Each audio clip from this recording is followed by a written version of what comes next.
കൊട്ടിയൂരിലെ തിക്കും തിരക്കും സ്വാഭാവികമാണോ? തിരുവഞ്ചിറയിൽ ശീവേലി സമയം ഇറങ്ങാൻ പാടുണ്ടോ? മഴയുണ്ടെങ്കിൽ മണിത്തറയിൽ കുടനിവർത്താൻ പാടുണ്ടോ? നമസ്കാരം. ഇന്നലെ കൊട്ടിയൂർ ക്ഷേത്രത്തെക്കുറിച്ചുള്ള രണ്ടാമത്തെ വീഡിയോ മന്ത്ര അപ്ലോഡ് ചെയ്തിരുന്നു. വളരെ നിലവാരമുള്ളതും കാതലായതുമായ നിരവധി അഭിപ്രായങ്ങളും പുലഭംവിളിയും മന്ത്രയ്ക്ക് ലഭിക്കുകയുണ്ടായി. നന്ദി. മന്ത്രയുടെ വീഡിയോയ്ക്ക് താഴെ വന്ന അഭിപ്രായങ്ങളിൽ വളരെ ശരിയെന്ന് തോന്നിയ കാര്യങ്ങളും മന്ത്രയുടെ അഭിപ്രായങ്ങളുമാണ് ഈ വീഡിയോയിൽ. സ്പിരിച്വൽ ടൂറിസത്തിന് അനന്തമായ സാധ്യതകളുള്ള നാടാണ് ദൈവത്തിൻ്റെ സ്വന്തം നാട്. അതിൻ്റെ സാധ്യതകളെ പ്രയോജനപ്പെടുത്തുവാൻ മാറി മാറി ഭരിച്ച ഒരു സർക്കാരും ഇന്നേ വരെ തയ്യാറായിട്ടില്ല. പകരം വെബ്കോ ഔട്ട്ലെറ്റുകൾ കൂട്ടുന്നതിനും കേരളത്തിൻ്റെ സ്വന്തം ബ്രാൻഡ് മദ്യം നിർമ്മിക്കുവാനും ആഴ്ചയിൽ 7 ദിവസവും മുടങ്ങാതെ നടത്തുന്ന ലോട്ടറിയുടെ ചില്ലറ വിൽപ്പനയുടെ റേറ്റ് വർദ്ധിപ്പിക്കാനുമായിരുന്നു താൽപ്പര്യം. ആദ്യമായി മന്ത്രയെ തിരുത്താൻ ശ്രമിച്ചത് കേരളത്തിലെ ക്ഷേത്രങ്ങളിലെ വരുമാനം സർക്കാർ ഖജനാവിലേക്ക് പോകുന്നില്ല, മറിച്ച് സർക്കാർ ഖജനാവിൽ നിന്നാണ് ശബരിമലയും ഗുരുവായൂരും അടക്കമുള്ള ക്ഷേത്രങ്ങൾ തന്നെ സഹായം നൽകുന്നത് എന്നാണ്. ശരിയാണ്, ദേവസ്വം ബോർഡിന്റെ താഴെയുള്ള ക്ഷേത്രങ്ങളുടെ വരുമാനം നേരിട്ട് സർക്കാർ ഖജനാവിലേക്ക് പോകുന്നില്ല എന്നത് ശരി തന്നെ. അതത് ബോർഡിന്റെ ബാങ്ക് അക്കൗണ്ടുകളിലേക്കും തുടർന്ന് ട്രഷറിയിലേക്കുമാണ് പോകുന്നത്. ഇനി ട്രഷറിയിൽ ഇതുവരെ ക്ഷേത്രങ്ങൾ നിക്ഷേപിച്ച തുക എങ്ങോട്ടാണ് പോകുന്നത്? അതിന്റെ വിനിയോഗം സംബന്ധിച്ച് എന്തെങ്കിലും ഒരു രേഖ ആർക്കെങ്കിലും ലഭിച്ചിട്ടുണ്ടോ? കോടിക്കണക്കിന് രൂപ വരുമാനമുള്ള ക്ഷേത്രങ്ങൾക്ക് കടക്കണിയിലുള്ള സർക്കാർ എന്തിനാണ് ധനസഹായം നൽകുന്നത്? വരുമാനമുള്ള ക്ഷേത്രങ്ങളുമായി ബന്ധപ്പെട്ട അടിസ്ഥാന സൗകര്യ വികസന പ്രവർത്തനങ്ങൾ എന്തുകൊണ്ടാണ് ആ വരുമാനത്തിൽ നിന്നെടുത്ത് ചെലവിടാതെ സർക്കാർ വഹിക്കുന്നത്? ഇങ്ങനെ എന്തിനാണ് ഒരു നഷ്ടക്കച്ചവടത്തിന് സർക്കാർ ഇറങ്ങിത്തിരിക്കുന്നത്? മറ്റു മതസ്ഥരുടെ ദേവാലയങ്ങളിലെ പോലെ കേരളത്തിലെ ഹൈന്ദവ ക്ഷേത്രങ്ങളിൽ ലഭിക്കുന്ന വരുമാനത്തിന്റെ ഒരു അംശം പോലും ഹിന്ദുവിന്റെ ഉന്നമനത്തിനോ അവന്റെ ദാരിദ്ര്യ നിർമ്മാർജ്ജനത്തിനോ കുട്ടികളുടെ വിദ്യാഭ്യാസത്തിനോ വിനിയോഗിക്കാതിരുന്നിട്ടും പ്രതികരിക്കാതിരിക്കുന്നത് ഹിന്ദുക്കൾ മൊണ്ണകളായതുകൊണ്ടല്ല, മറിച്ച് ഭഗവാന്റെ സ്വത്ത് എന്ന ഭയഭക്തിയോടെയും വിശ്വാസത്തോടെയുമുള്ള ബോധമാണ് അവനെ അതിൽ നിന്ന് പിന്തിരിപ്പിക്കുന്നത്.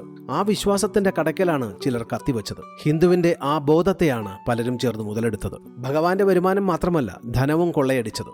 അതിന് ഒത്താശ ചെയ്യുന്നതും സോകോൾഡ് ഹിന്ദുക്കൾ തന്നെയാണ് എന്നതും വിശ്വാസികൾ ചിന്തിക്കേണ്ട കാര്യമാണ്. പത്മനാഭസ്വാമി ക്ഷേത്രത്തിലെ അളവറ്റ ധനം കണ്ണും നട്ട് കാത്തിരിക്കുകയും പരസ്യമായി സ്റ്റേറ്റ്മെന്റ് ഇറക്കുകയും ചെയ്ത സുഡുക്കളുടെ നാടാണ്.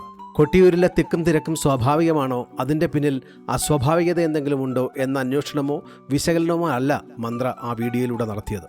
മറിച്ച് ശബരിമലയിലെ പോലെ കൊട്ടിയൂരിലും വരും വർഷങ്ങളിൽ അനിയന്ത്രിതമായ തിരക്ക് അനുഭവപ്പെടാമെന്നും ഈ 2 വർഷങ്ങളിലൂടെ നമുക്ക് ലഭിച്ച പാഠങ്ങൾ ഉൾക്കൊണ്ട് പ്രകോപനമല്ലാതെ ഏകോപനപരമായ പ്രവർത്തനങ്ങൾ ഉണ്ടാകണം എന്നുമാണ്. പെരുമാളിനെ ദർശിക്കുവാൻ അന്യ സംസ്ഥാനത്തുകാർ വരരുത് എന്ന് നമുക്ക് വിലക്കുവാൻ കഴിയില്ല. വരുന്നവർക്ക് അതിനുള്ള സൗകര്യങ്ങൾ ഒരുക്കുകയാണ് ചെയ്യേണ്ടത്.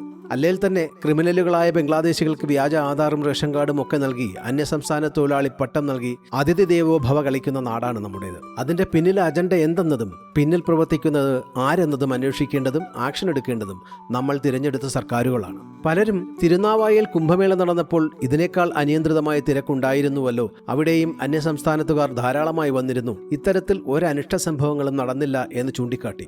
ഭാരതത്തിൽ ഏറ്റവും കൂടുതൽ ഭക്തർ അല്ലെങ്കിൽ സഞ്ചാരികൾ വന്നുപോകുന്നതും ഏറ്റവും കൂടുതൽ വരുമാനമുള്ളതുമായ ക്ഷേത്രമാണ് തിരുപ്പതി. അവിടെയും സുഗമമായി കാര്യങ്ങൾ നടക്കുന്നില്ലേ എന്നും ചോദിച്ചു.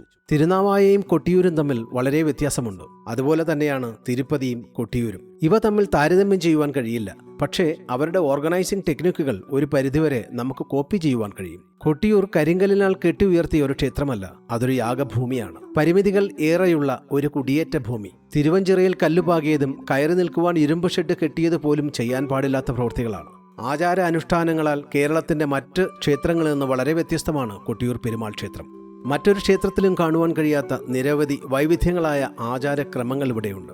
അതിനെ ബഹുമാനിച്ച് ഭക്തിയോടെ നിശബ്ദമായ ഒരു ദർശനമല്ല അന്യസംസ്ഥാനത്തു നിന്ന് വരുന്നവർ ചെയ്യുന്നത്. പകരം ഒരു പിക്നിക്ക് പോലെ കൂട്ടം കൂട്ടമായി വരികയും അധികൃതരുടെ വാക്കുകൾ അവഗണിക്കുകയും തിരക്ക് കൂട്ടുകയും വഴക്കിടുകയും ചെയ്യുന്നു. പലപ്പോഴും അടിവസ്ത്രങ്ങൾ പോലും ക്ഷേത്ര പരിസരത്ത് ഉപേക്ഷിച്ചു പോകുന്നുവെന്നാണ് പരാതികൾ.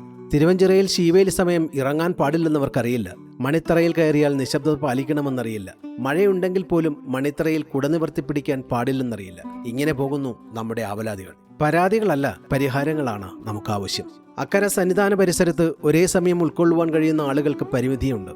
എല്ലാവരെയും തള്ളിക്കയറ്റി വിടാതെ ബാവലിപ്പുഴയുടെ ഇക്കരെ വെച്ച് തന്നെ ആളുകളെ തടഞ്ഞു നിർത്തി ആദ്യം അക്കരെ പ്രവേശിച്ച ഭക്തരെ ഇറക്കിയ ശേഷം അടുത്ത സെറ്റ് ആളുകളെ ബാവലിപ്പുഴ കടത്തിവിടുക. അതിനുള്ള നിയന്ത്രണം പൂർണ്ണമായും പോലീസിനെയോ സന്നദ്ധ സംഘടനകളെയോ ഏൽപ്പിക്കുക. പ്രസാദ വിതരണം ഇപ്പോഴുള്ള സ്ഥലത്ത് നിന്ന് മറ്റൊരിടത്തേക്ക് മാറ്റുന്നതിനെക്കുറിച്ച് ചിന്തിക്കുക. ഗുരുവായൂർ പോലെ ഭക്തർക്ക് ദർശനത്തിന് പണം വാങ്ങി VIP പാസ് നൽകി ആ യാഗഭൂമിയെ അവഹേളിക്കരുത്. ശബരിമലയ്ക്കും ഗുരുവായൂരിനുമൊപ്പം കേരളത്തിലെ ഏറ്റവും പ്രധാനപ്പെട്ട ക്ഷേത്രങ്ങളിലൊന്നായി കൊട്ടിയൂർ പെരുമാൾ സന്നിധി മാറിയിരിക്കുന്നു എന്ന സത്യം നമ്മൾ തിരിച്ചറിയുക. ദക്ഷിണേന്ത്യയിലെ പ്രമുഖ ക്ഷേത്രമായി ദക്ഷിണകാശി മാറും എന്നതിൽ യാതൊരു തർക്കവുമില്ല. അതുകൊണ്ട് തന്നെ മറ്റു സംസ്ഥാനങ്ങളിൽ നിന്നും വരുന്ന തീർത്ഥാടകർ വരരുത് എന്ന് നമുക്ക് ശഠിക്കാനാവില്ല. തിരുനടയ്ക്കും ആചാരങ്ങൾക്കും കോട്ടം തട്ടുന്നതൊന്നും തന്നെ അവിടേക്ക് കടത്തിവിടാതിരിക്കുക. തിരുപ്പതിയിൽ ദർശനത്തിന് കാലേകൂട്ടി ഓൺലൈൻ ബുക്കിംഗുകൾ ആവശ്യമാണ്. അത് ശബരിമലയിലും നമ്മൾ പരീക്ഷിച്ചതാണ്. അങ്ങനെയുള്ള തീരുമാനങ്ങളിലേക്ക് കടക്കുക. പ്രകൃതി സംരക്ഷണത്തിൽ ശക്തമായ നിയന്ത്രണങ്ങൾ വേണം. എന്നാൽ അവിടെയുള്ള ദൈവസങ്കല്പം തന്നെ അതാണ്. ദർശന സമയം പരിമിതപ്പെടുത്തണം. വരുന്നവർ മണിക്കൂറുകളോളം അവിടെ തങ്ങുന്നത് സന്നിധാനത്തിൽ തിക്കും തിരക്കും കൂട്ടും. ഭക്തർക്ക് ദർശനത്തിനായി എത്തുന്ന ഒരു ദിവസത്തെ ബുദ്ധിമുട്ട് മാത്രമേയുള്ളൂ. എന്നാൽ പ്രകൃതി ദുരന്ത സാധ്യതകൾ പോലും അവഗണിച്ച് കോരിച്ചൊരിയുന്ന മഴയെയും മഞ്ഞിനെയും വകവയ്ക്കാതെ ഓലഷെഡുകൾക്ക് താഴെ 28 ദിവസം എല്ലാം സഹിച്ച് രാത്രിയെന്നോ പകലെന്നോ നോക്കാതെ എല്ലാം കൊട്ടിയൂർ പെരുമാളിന്റെ കാൽപാദങ്ങളിൽ അർപ്പിച്ച് നമുക്കായി നാടിനായി കൊട്ടിയൂരിനെ സേവിക്കുന്ന കുറച്ചു മനുഷ്യരുണ്ട്. അവരെ നിങ്ങൾ മറക്കാതിരിക്കുക. ഇതൊക്കെ മന്ത്രയ്ക്ക് കൊട്ടിയൂരിൽ ദർശനം നടത്തിയ ഭക്തരിൽ നിന്നും പെരുമാൾ വിശ്വാസികളിൽ നിന്നും ലഭിച്ച അഭിപ്രായങ്ങളാണ്. അതിവിടെ പങ്കുവയ്ക്കുന്നു എന്ന് മാത്രം. പ്രകോപനമല്ലാതെ ഏകോപനമായ പ്രവർത്തനങ്ങൾ വരും ദിവസങ്ങളിൽ സാധ്യമാവട്ടെ. എല്ലാ പെരുമാൾ ഭക്തർക്കും സുഗമമായ ദർശനം ലഭിക്കുമാറാകട്ടെ. ഏവർക്കും കൊട്ടിയൂരപ്പൻ്റെ കടാക്ഷമുണ്ടാകട്ടെ.